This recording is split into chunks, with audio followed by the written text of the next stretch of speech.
So the main thing with wet blending is that when you're doing the blend, you want to make sure that your paints are both wet still. It's not always going to blend perfectly the first time. You might have to come back in and just rework that blend and keep going until you get it the way you want it. Unfortunately, this is going to be like a 6-minute video and I'm going to run out of things to say. But put your two colors down, get your base coat, get your first color down, come back in with the other color that you want to blend in, and put a band of that wet. You don't have to do the whole bottom section first, you can just work in areas. Then what you want to do is you want to come back in while that's still wet and come back in with your base coat color just above it. And you want to kind of do zigzag motions to kind of bring the two blends together.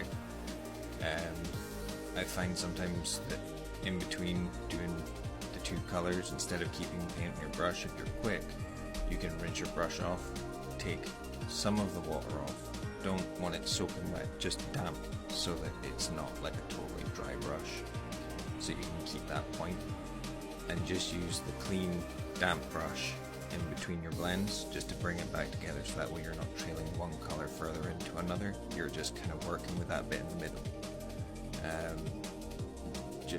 It's trial and error, the same as everything in this kind of hobby when you're trying to improve your repertoire of skills, so to say. It's just practice, time, and just trial and error. Again, you'll see throughout this that I go back and forwards. I'll notice a bit that I wasn't happy with, and I'll go back and I'll redo it again. And you kind of want to drag paint into each other rather than just kind of block over the top.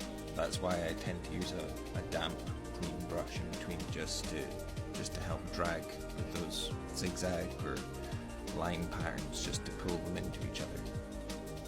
Hope that helps. Enjoy the rest of the video. Sorry it's going to be quiet, but I'll put a little bit of music in.